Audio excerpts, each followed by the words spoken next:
Forget the cozy fireplace and the eggnog. History's version of Christmas involves hallucinations, explosives, and fermented seal carcasses. From Scotland legally banning joy for centuries to reindeer getting high on magic mushrooms, we are exploring 32 of the weirdest, dumbest, and most disturbing holiday facts ever recorded. You think your family gatherings are awkward? Wait until you hear about the cannibal scarecrow. Let's get weird. 1. You think the Grinch was the ultimate holiday buzzkill? Please. He is an amateur compared to the entire country of Scotland. After the Protestant Reformation in 1560, the Scottish Kirk decided that Christmas was way too Catholic and suspiciously fun, so they literally made it illegal. For nearly 400 years, celebrating the birth of Jesus was a criminal offense. If the police caught you baking a festive mince pie, you could actually go to prison.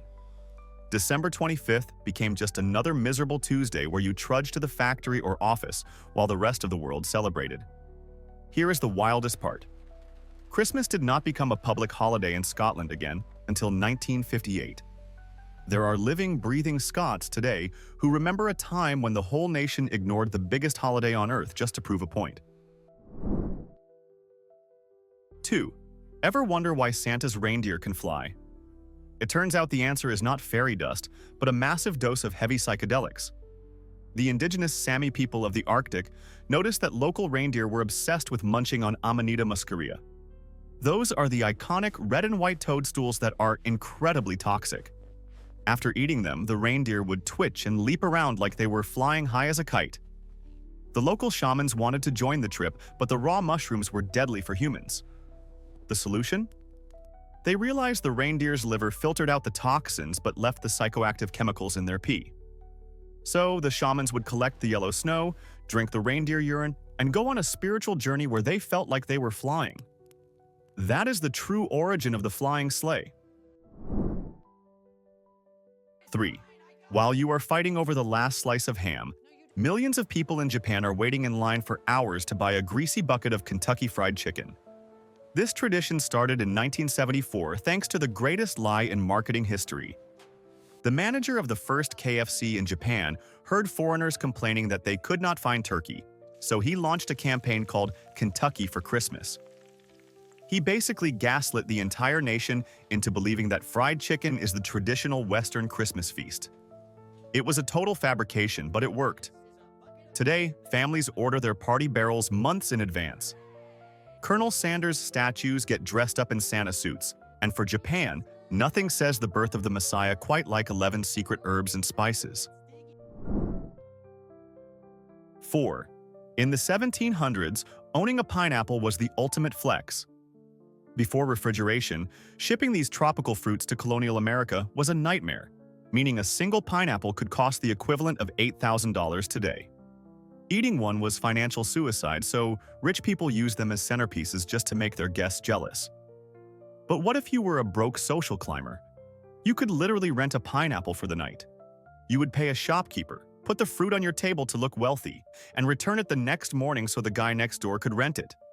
If you actually sliced it up and ate it, people would think you were either royalty or mentally unstable. It was the 18th century version of renting a Ferrari for Instagram. 5.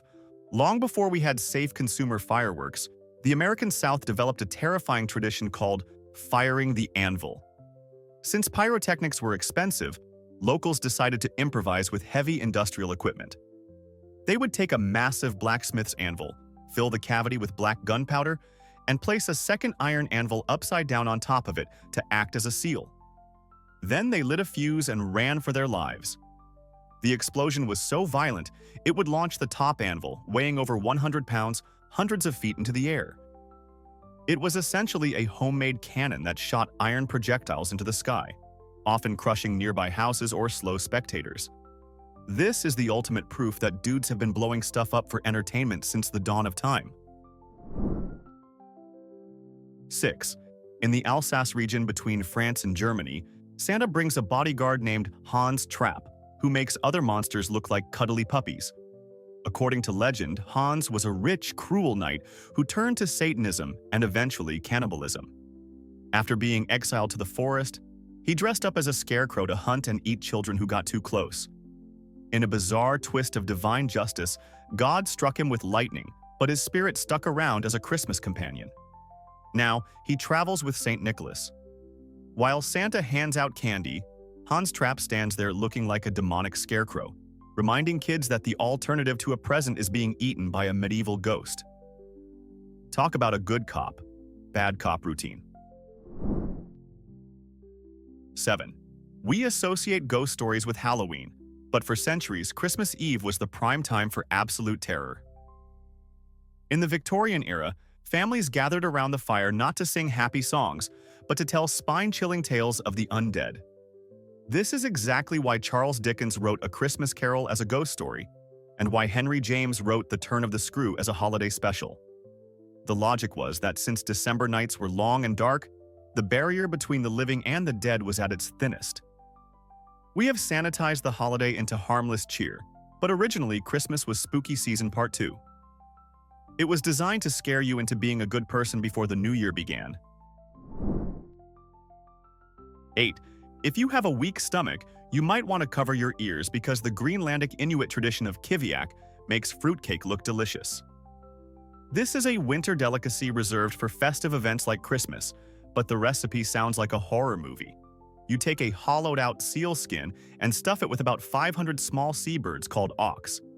You do not clean them, pluck them, or remove the beaks. You just shove them in whole, sew the seal shut, and bury it under a rock for months to let it decompose. When Christmas arrives, you dig up the fermented meat sack, bite the bird's head off, and suck out the juices. It smells like rotting flesh and blue cheese, proving humans will eat literally anything to survive. 9. Buying the perfect gift is stressful, but King Henry III faced a unique problem in 1252 when he received a present he couldn't exactly put on a shelf: a living, breathing polar bear. It was a gift from the King of Norway, and since Henry was too cheap to pay for premium bear food, he came up with a ridiculous solution. He ordered a massive iron chain to be wrapped around the bear's neck and let the apex predator swim in the River Thames to catch its own lunch. Imagine being a medieval peasant rowing your wooden boat to work, only to see a literal polar bear paddling past you in the dirty city water. It turned the Thames into the most dangerous swimming pool in Europe, creating a surreal spectacle that likely terrified half of London. 10.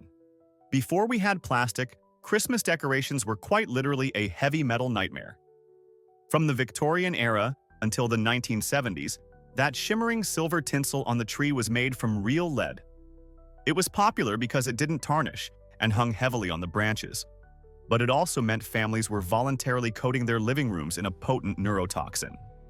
Toddlers would inevitably grab the shiny strands and put them in their mouths, and family dogs would chew on them, leading to a festive season filled with accidental lead poisoning. It took decades for health officials to realize that wrapping a symbol of life in brain-damaging metal was a bad idea. The FDA finally convinced manufacturers to stop in 1972, ending a long tradition of toxic holiday cheer. 11. We tend to think of the Victorians as polite and proper, but their Christmas parlor games were basically sanctioned torture. The worst offender was a game called Hot Cockles. In this brutal activity, one unlucky person was blindfolded and forced to kneel with their head in someone's lap, leaving their back exposed. The other guests would then take turns kicking or slapping the victim as hard as physically possible. The victim had to guess who hit them, and if they guessed wrong, the beatings continued until they got it right. It was less of a game and more of a legal way to assault your relatives. Honestly, it makes a heated argument over a game of Monopoly look like a peaceful diplomatic summit. 12. In 1927, the United States government decided that federal bureaucracy shouldn't stop at the edge of reality. The Assistant Secretary of Commerce for Aeronautics officially issued a legitimate pilot's license to Santa Claus. They didn't just scribble a note, they processed formal paperwork designating him with license number 100 and created detailed airway maps to ensure his sleigh met airworthiness standards. The government claimed this was to reassure anxious children that Santa wouldn't be arrested for flying an unregistered vehicle, effectively making St. Nick a federally licensed aviator. It is a rare moment of government whimsy, but it weirdly implies that if Santa ever crashed, the FAA would be legally required to launch a full-scale accident investigation into his reindeer propulsion system. 13. In rural farming communities during the 18th century, veterinary science was practically non-existent, so farmers turned to a bizarre Christmas ritual to cure their livestock. If a cow or horse got sick around the holidays, you didn't call a vet. You turned to the Bible. The farmer would write a specific scripture or prayer on a scrap of paper, wrap it inside a piece of dough or bread, and force the animal to swallow it. The logic was that the holy words digesting inside the beast would miraculously cure the illness. It gives a whole new meaning to consuming the word of God. While the faith was admirable, feeding ink and parchment to a cow with a stomachache probably didn't help much, but it certainly beat paying for a doctor. 14. You probably know Christmas crackers as those cardboard tubes that make a small pop and hold a paper hat, but their invention was literally fueled by explosives.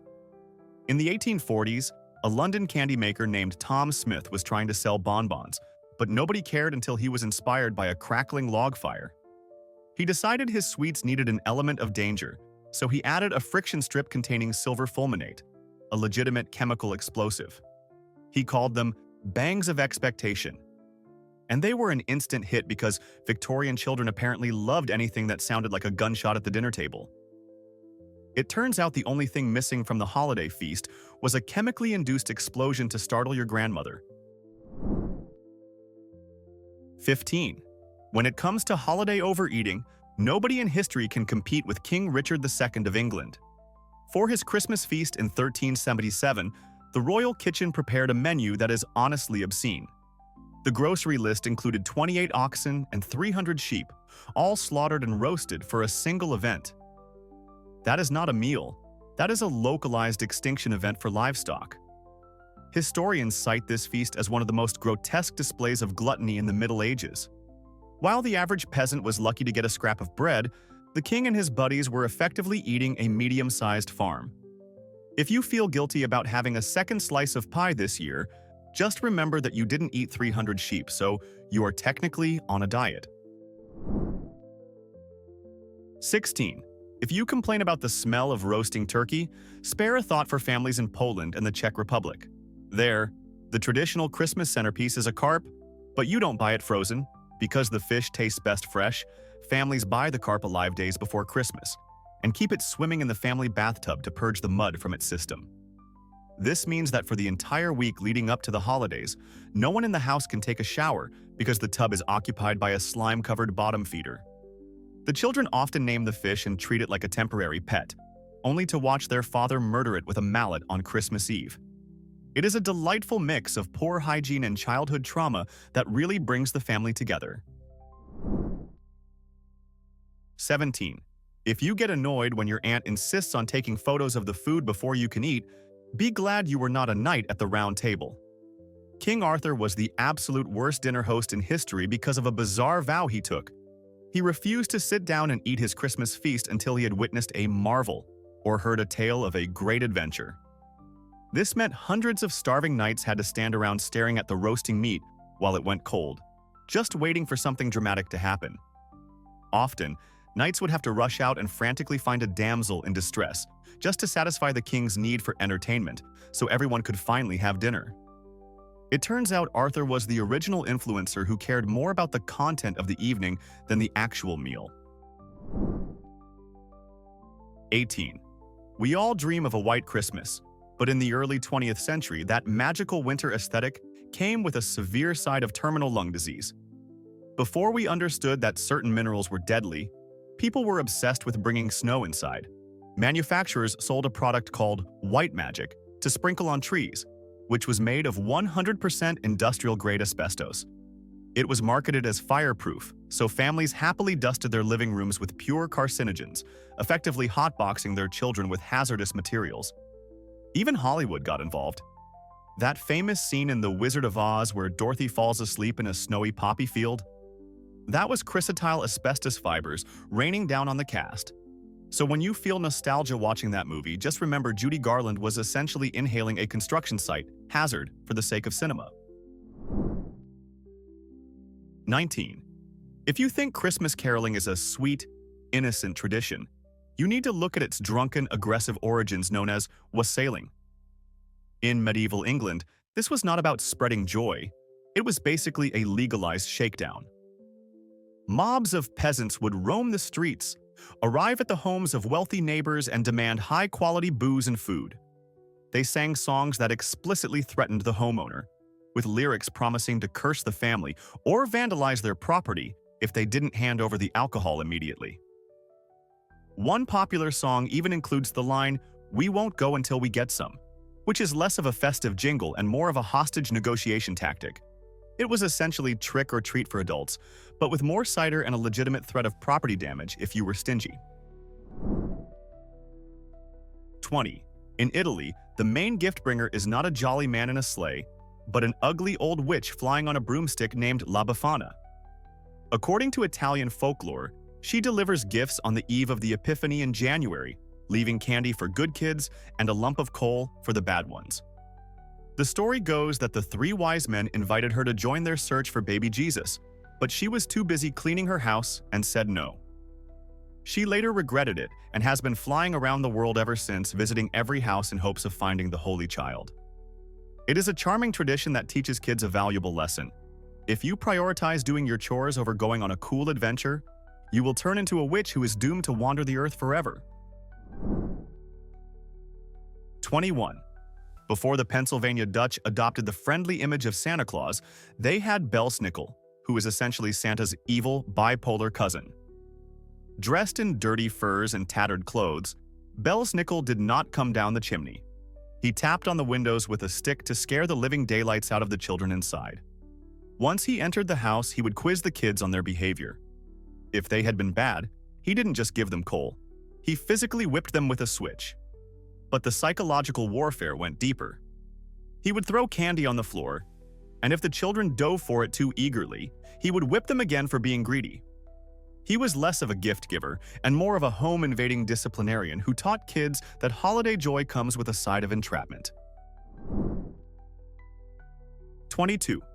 If you think finding a lump of coal in your stocking is harsh, you have clearly never spent the holidays in Catalonia, where the most beloved festive icon is literally a pooping log.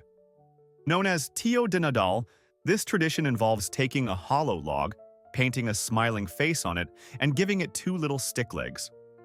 For weeks, children are tasked with keeping the log warm under a blanket and feeding it nuts every night to fatten it up. Then, on Christmas Eve, the love turns to violence. The kids grab heavy sticks and savagely beat the log while singing a traditional song that explicitly commands it to defecate presents. If the log doesn't poop out enough candies, the lyrics threaten to hit it harder. It is the only holiday tradition on Earth that successfully combines animal husbandry, domestic violence, and digestion. 23. You might think Jingle Bells is just an annoying song you hear in malls, but it holds the title of being the soundtrack to the first ever musical performance in space, and it started as a terrifying prank. On December 16, 1965, the astronauts aboard Gemini 6 radioed Mission Control with a grave, serious report about a mysterious UFO. They described a large vehicle entering the atmosphere, commanded by a pilot wearing a red suit. NASA engineers on the ground genuinely panicked, thinking it was a Soviet weapon or aliens. Just as the tension peaked, the astronauts whipped out a smuggled miniature harmonica and played a shaky version of Jingle Bells. It proves that even when humanity leaves the planet to explore the deadly vacuum of space, we still can't resist the urge to make terrible dad jokes about Santa. 24. The tradition of giving unnecessarily expensive Christmas gifts peaked with the Russian Romanov family, who turned gift-giving into an extreme sport of wealth inequality. Tsar Alexander III started a tradition of commissioning the jeweler Peter Carl Fabergé to create a jeweled egg for his wife every year. These were not just fancy decorations, they were made of solid gold, diamonds, and rubies, often containing tiny, intricate mechanical surprises inside. They cost the modern equivalent of millions of dollars and served absolutely no function other than sitting on a shelf looking pretty. While the Russian peasantry was literally starving outside the palace gates, the Tsar was exchanging the most expensive, useless objects in human history, which might explain why the Russian Revolution eventually put a very permanent and bloody end to their holiday shopping spree. 25. We have all heard the sweet Sunday school story that candy canes are shaped like a J for Jesus, and the red stripes represent his blood. I hate to be the one to ruin your childhood, but historians confirm that is a total myth manufactured in the 20th century. The boring reality is that candy canes were invented in Germany simply as straight white sugar sticks designed to keep noisy choir boys shut up during long church services. The famous hook wasn't added for theological reasons. It was a pure engineering decision to make the candy easier to hang on Christmas tree branches without falling off. So, despite what your grandmother tells you on Facebook, the world's most famous holiday treat is actually just a sugary pacifier created to silence annoying children. 26. For the die-hard science geeks in the audience, December 25th marks the birth of a very different kind of savior. While the rest of the world celebrates the Nativity, the physics community quietly observes Newtonmas, because Sir Isaac Newton was born on Christmas Day in 1642 according to the Julian calendar. It is a fantastic historical coincidence that the man who illuminated the laws of the universe arrived on the same day we celebrate the light of the world. Some atheists and scientists actually exchange apples or cards on this day to honor him. So, if you forgot to buy a gift for someone this year, just drop a Granny Smith apple on their head and tell them you are celebrating the birth of modern gravity. It is technically historically accurate and saves you a fortune on wrapping paper. 27. Japan has a history of hidden Christians that sounds less like a religion and more like a high-stakes spy thriller.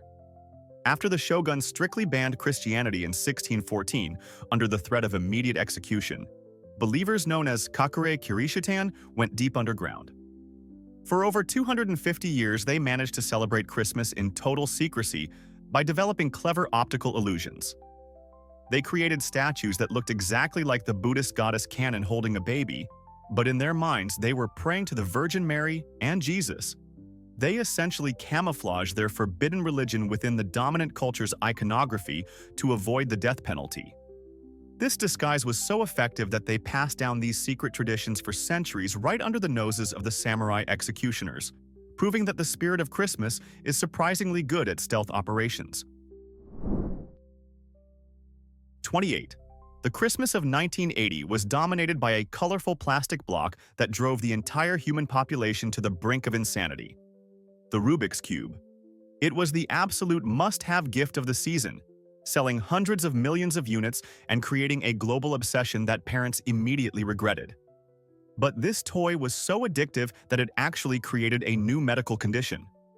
Doctors reported a sudden surge in patients suffering from Rubik's wrist and Cuber's thumb, which were repetitive strain injuries caused by frantically twisting the cube for hours on end. It was the first time in history that a Christmas toy physically injured children, not because it was sharp or dangerous, but because they simply could not put it down. It remains the only puzzle that has caused both orthopedic damage and extreme emotional rage on Christmas morning. 29. The city of Riga in Latvia claims to be the birthplace of the very first Christmas tree back in 1510, but their version of decorating was a bit more destructive than ours. According to the records, a group of local merchants known as the Brotherhood of Blackheads brought a fir tree into the town square, covered it with paper flowers, and danced around it. But instead of leaving it up for the season to enjoy the twinkling lights, the grand finale of the night was arson. They got drunk, danced, and watched the tree burn to the ground in a massive bonfire. So the original Christmas tree tradition wasn't about preservation or beauty. It was just an elaborate excuse for pyromania, which honestly sounds like a much more fun way to end a party. 30. Every nativity play you have ever seen features 3 wise men arriving at the stable. But if you actually read the Bible, it never says there were 3 of them.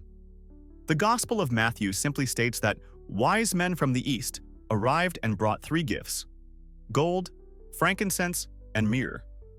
Because there were 3 items, tradition just assumed there were 3 guys. But for all we know, it could have been 2 guys carrying heavy bags, or a party bus of 20 people chipping in for the gifts. Some Eastern traditions even claim there were 12 magi.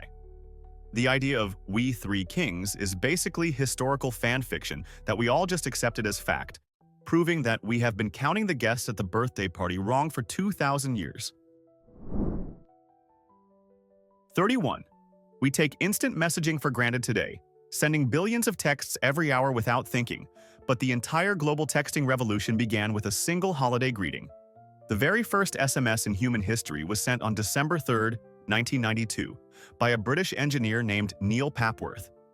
He sent it from a massive desktop computer to the clunky brick-sized Orbitel 901 mobile phone of a Vodafone director. The message didn't contain any emojis, abbreviations, or selfies.